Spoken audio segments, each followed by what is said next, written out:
Bienvenue à toutes et à tous, je m'appelle Acha et je suis ravie de vous retrouver pour ce nouveau numéro d'Initiative Africa, votre rendez-vous avec l'Afrique qui bouge. Petit clin d'œil à nos amis mauriciens qui sont nombreux à nous suivre chaque semaine sur la MBC2. Voici tout de suite le sommaire.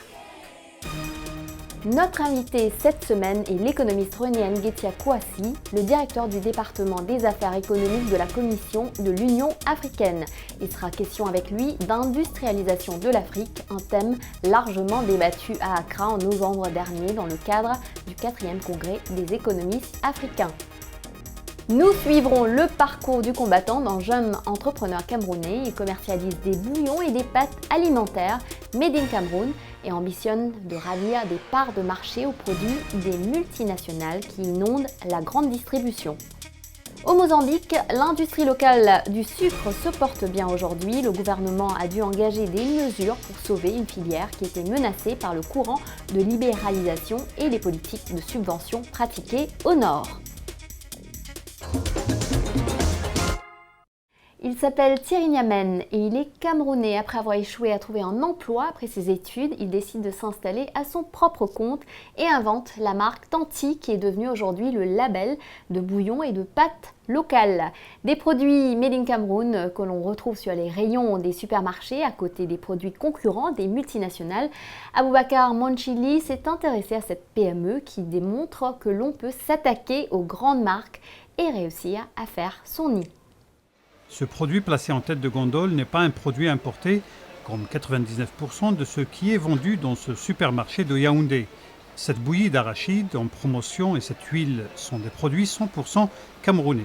Ce sont les premiers pas d'une production made in Cameroun portée par des Camerounais qui refusent la fatalité de la dépendance alimentaire. C'est dans ces ateliers que sortent ces bouillies. Tanti, un nom que les Camerounais connaissent bien désormais. À l'origine de l'entreprise, cet homme, Thierry Niamen, un universitaire venu à l'entreprise par défi. J'ai fait 7 ans en Union soviétique sans manger cette bonne sauce d'arachide que j'aime bien. Et quand j'ai demandé à ma mère de m'envoyer la pâte d'arachide, elle a grillé les arachides, arrivé au moulin, il y a eu coupure de courant. Et j'avais un ami qui attendait à l'aéroport, ce qui fait que cet ami est venu sans cette pâte que j'attendais depuis longtemps. J'ai posé la question à maman de savoir, est-ce qu'il n'y a pas de Camerounais capables de faire des arachides prêts à l'emploi? Et j'étais en année de doctorat et je me demandais qu'est-ce que je fais ici alors qu'il y a des choses aussi triviales qui ne sont pas faites au Cameroun. La deuxième déception, c'est que je fais 750 demandes d'emploi pour chercher à rentrer au pays et trouver un emploi. Personne ne me répond. Major de ma promotion, qu'est-ce qu'il faut faire? Il faut rentrer et se mettre à son propre compte et que ce soit un défi. Avec son doctorat de mécanique agricole sous le bras, notre jeune diplômé entreprend de concevoir sa propre machine à faire de la poudre et de l'huile d'arachide. En 1999, la PME est créée, la production commence, mais le succès n'est pas au rendez-vous. Thierry Niamen n'abandonne pas son projet, mais décide de le faire évoluer. C'est là qu'il a eu l'idée de fabriquer des bouillies et des pâtes alimentaires pré-cuisinées à base d'arachide, de soja et de maïs. 4 ans après le lancement de l'affaire, il obtient la Palme d'Or du meilleur projet agroalimentaire au Cameroun. Cette fois, le challenge est gagné et la marque Tanti devient incontournable, notamment auprès des femmes actives, comme cette étudiante rencontrée dans un supermarché. Je suis étudiante maintenant, donc je n'ai plus le temps. Le temps de tremper le maïs, de changer l'eau, d'écraser, c'est compliqué. C'est pour ça que je préfère acheter bouillie Tanti, parce que c'est maximum 15 minutes et on a déjà la bouillie. Nous avons voulu savoir comment sont fabriqués ces produits, mais nous n'avons pas été autorisés à filmer à l'intérieur de l'usine. Pour des raisons de secret de fabrication, nous a-t-on dit.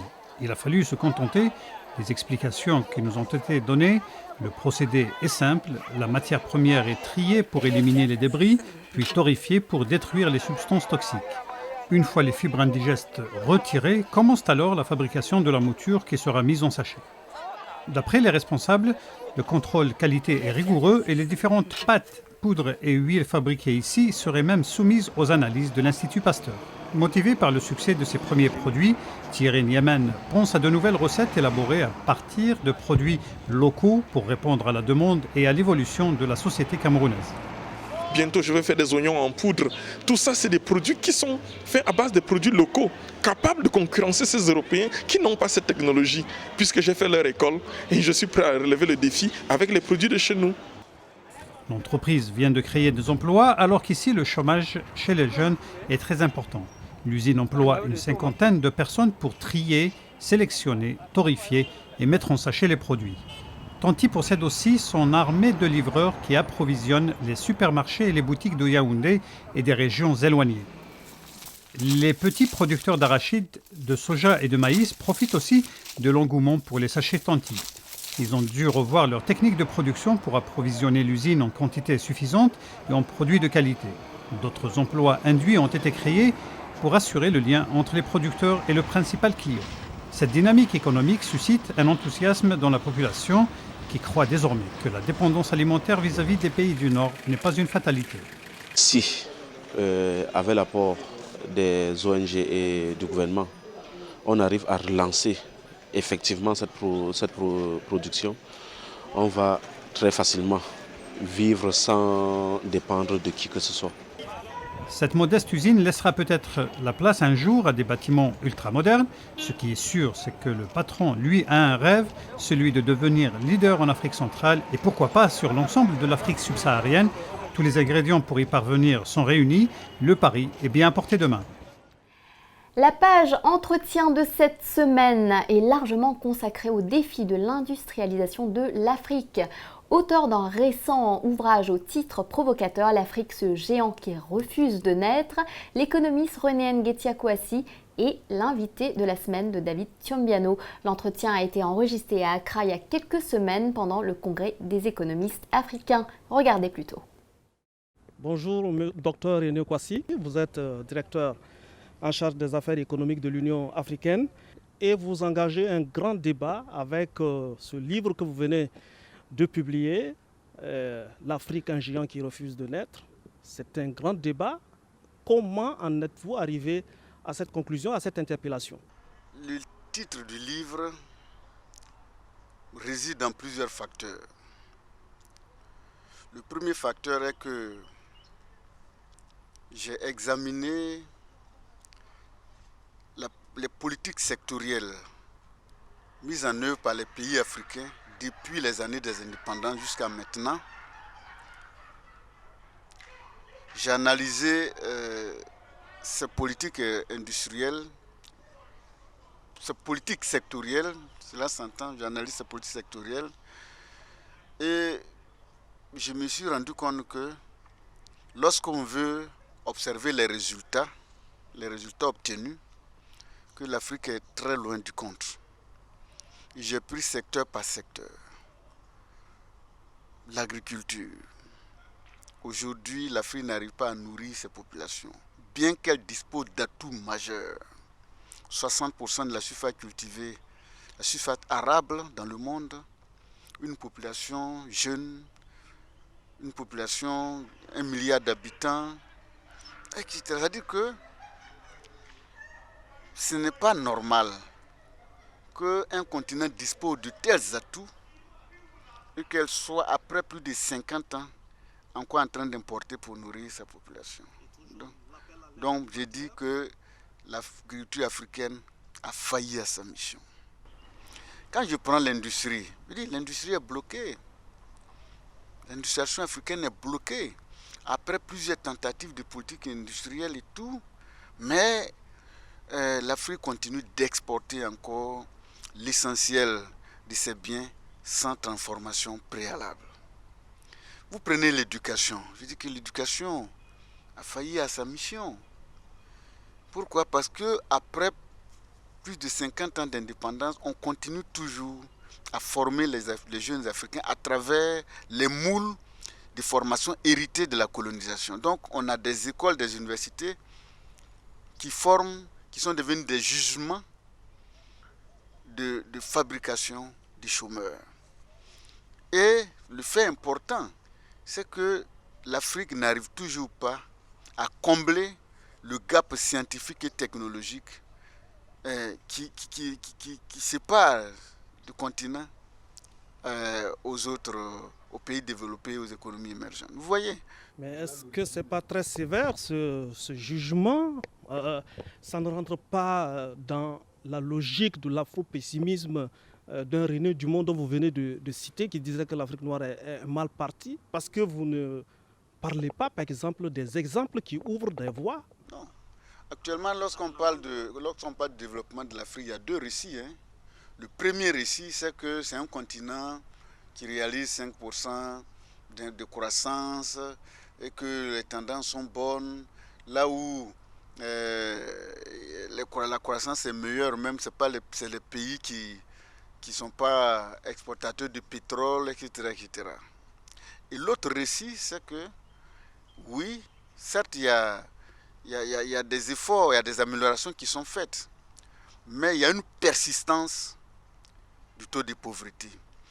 C'est-à-dire que les améliorations sont faites, mais la transformation africaine n'est pas profonde pour mettre les économies africaines à l'abri des chocs extérieurs. Donc voilà, c'est deux récits qui s'affrontent. Mais moi, ce que j'ai dit, c'est qu'on a les moyens de faire perdurer, de consolider le premier récit, que l'Afrique soit sur une bonne tendance et qu'elle puisse, n'est-ce pas, je dirais, rompre avec les économies de pénurie et qu'elle se positionne durablement sur la voie de la croissance forte et durable et de l'économie durable. Quelles sont les politiques qui marchent et qui peuvent servir, par exemple, d'exemple? Il y a quand même, dans certains secteurs, il y a des pays qui font exemple de bons élèves. Quand vous prenez, je dis que l'Éthiopie a des cas de bonnes pratiques. Vous prenez Ethiopian Airlines, qui est dans la cour des grands. Donc il y a quelque chose qui marche quelque part. Quelle est leur politique? Quelle est leur stratégie? Est-ce que ce cas-là ne peut pas être émulé sur le continent? Vous prenez d'autres pays, par exemple le Rwanda. Le Rwanda est un secteur privé qui se développe, même l'Ouganda. Il y a des cas de bonnes pratiques qui sont isolés. Ce que j'ai dit, il faut les identifier, les cas de bonnes pratiques, les identifier et les ventiler. Donc c'est comme ça, je pense que quand on parle de bonnes pratiques, il ne faut pas qu'on ait toujours le regard sur l'Asie. Et c'est en Asie qu'on peut trouver. En Afrique, on peut trouver. Pourquoi les TP Mazembe marchent au niveau du football? Pourquoi les autres clubs en Afrique sont sclérosés, n'arrivent plus à évoluer? Pourquoi? Donc il y a quelque chose qu'on peut exploiter. Donc j'ai dit, il y a des bons exemples quelque part qu'il faut. Si vous prenez la Côte d'Ivoire, par exemple au niveau des infrastructures, aujourd'hui les infrastructures de base connaissent une éclosion énorme. Donc voilà des cas de bonnes pratiques qu'on peut émuler. Donc tout n'est pas sombre au niveau du continent, mais il y a de bonnes tendances. Ces bonnes tendances-là méritent d'être connues, méritent d'être identifiées, méritent d'être cataloguées et méritent d'être diffusées pour que les autres pays puissent s'en servir pour sortir du sous-développement. Vous êtes jeune, passionné d'animation, 2D, 3D, vous avez un réel talent de graphiste et vous rêvez d'en faire votre métier. Alors rendez-vous vite sur le site acp3d.org et devenez candidat au concours d'entrée de la prestigieuse formation ACP3D, réservée aux jeunes originaires d'Afrique, des Caraïbes ou du Pacifique. Un jury désignera les lauréats qui auront la chance de suivre une formation au métier de l'animation avec à la clé un diplôme reconnu par les professionnels. Une formation durant 2 années scolaires pour vivre votre passion et devenir un pro de l'animation, recherché par les producteurs de films, les publicitaires et les chaînes de télévision. Alors on vous attend sans plus tarder sur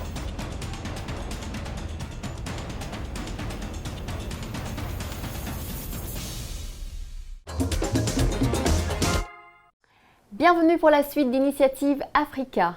Le Mozambique pourrait exporter cette année plus de 300 000 tonnes de sucre, soit une croissance de 20%. Et pourtant, il y a quelques années, le secteur était sérieusement menacé par la libéralisation du prix du sucre et les subventions accordées aux producteurs américains et européens qui faussaient la concurrence. Comment ce pays d'Afrique australe a-t-il réussi à remonter la pente? Réponse avec Pedro da Fonseca. Une guerre d'indépendance, puis 16 années de guerre civile, le Mozambique a été sérieusement fragilisé et son développement compromis durant de longues années. Ce n'est qu'en 1992, avec les accords de paix de Lusaka, que l'économie nationale commence à se redresser. Le pays se reconstruit alors, petit à petit. L'agriculture tient une place importante dans l'économie nationale. Aujourd'hui, même si elle ne représente que 20% du produit intérieur brut, elle fait vivre la majorité de la population mozambicaine.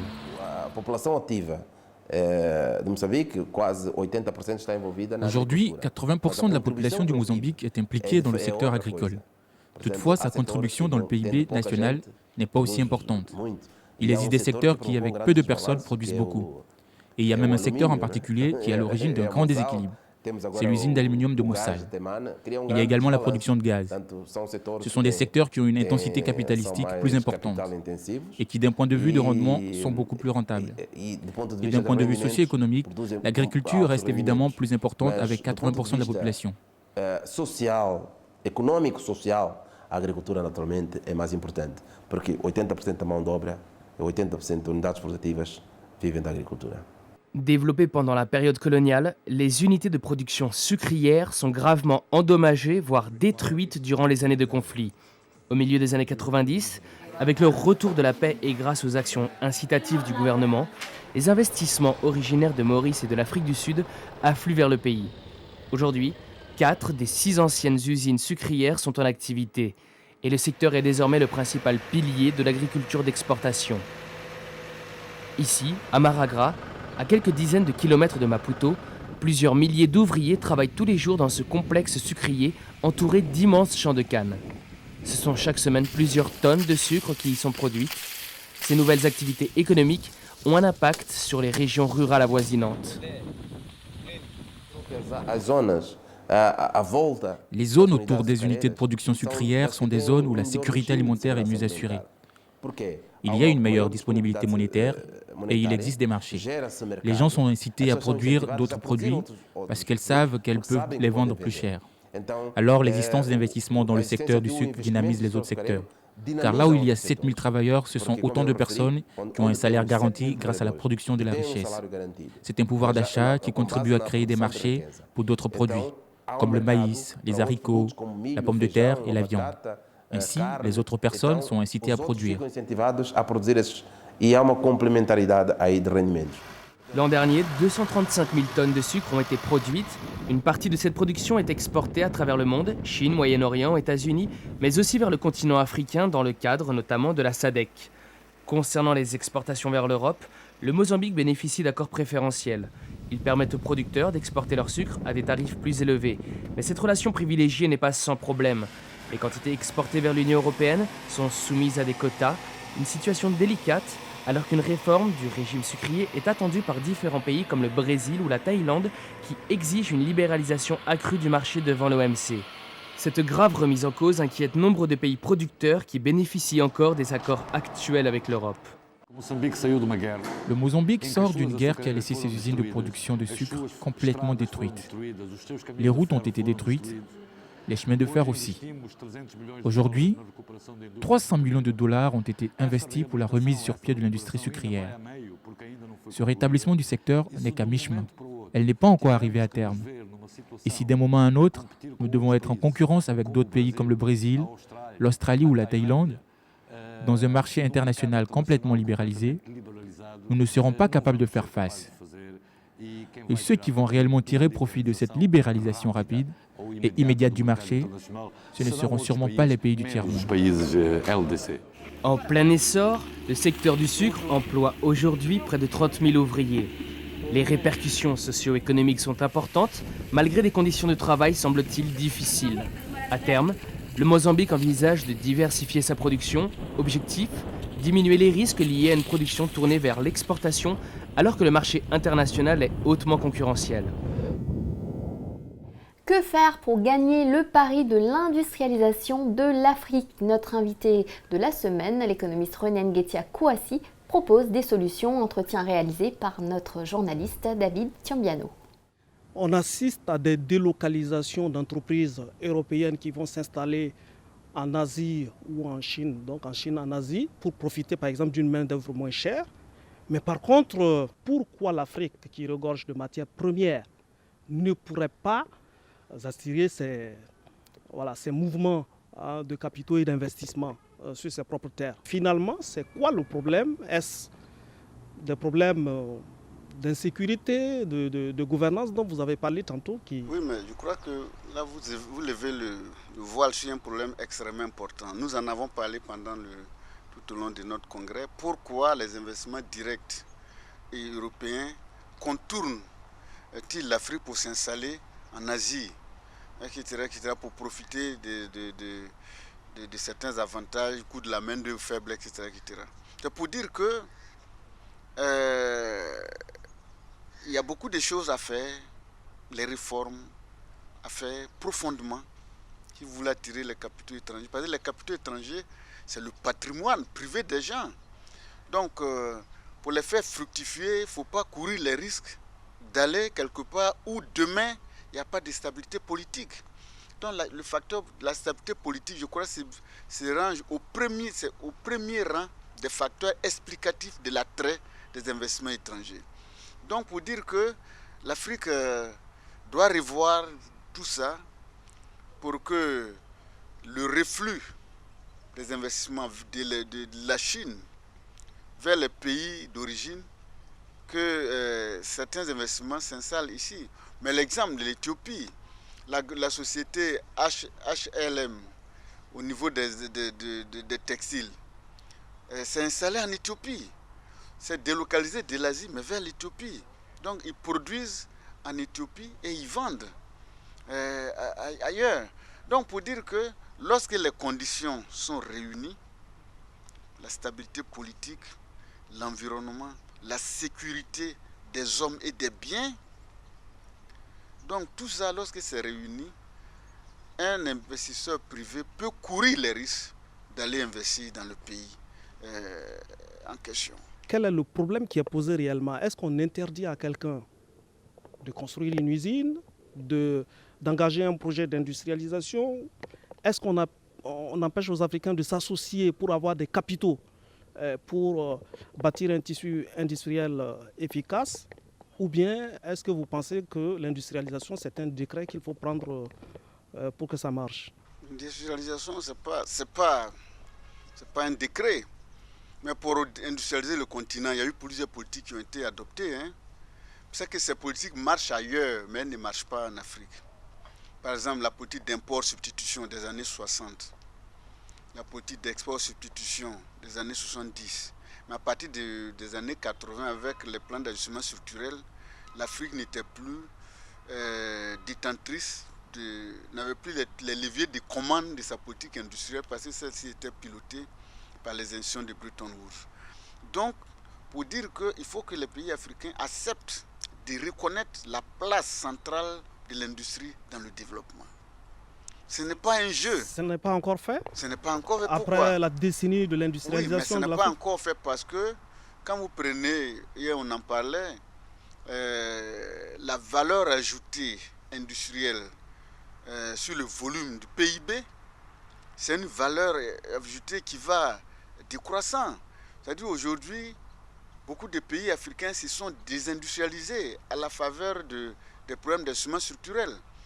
Donc, même certains écrits disent que aujourd'hui, la part de la valeur ajoutée industrielle dans le PIB africain, c'est le même pourcentage que les années 70. Alors que la part de la valeur ajoutée industrielle dans le PIB des autres économies augmente. C'est l'indicateur des mesures du développement industriel dans nos pays. Donc, il faut reconnaître absolument ce rôle central et s'entourer de tous les atouts pour lancer l'industrialisation. Les gens disent par exemple que le financement, que peut-être les banques privées financent seulement que les crédits à la consommation et que les crédits long terme font défaut pour investir dans ce secteur. Mais nous disons, il faut peut-être mettre en place les banques d'investissement public pour que les banques d'investissement public puissent corriger les limites du marché. Là où le marché ne veut pas s'investir, il faut que les banques publiques d'investissement puissent compenser, n'est-ce pas, cette absence-là pour permettre, n'est-ce pas, le développement des PME et PMI. Finalement, quelle solution vous proposez?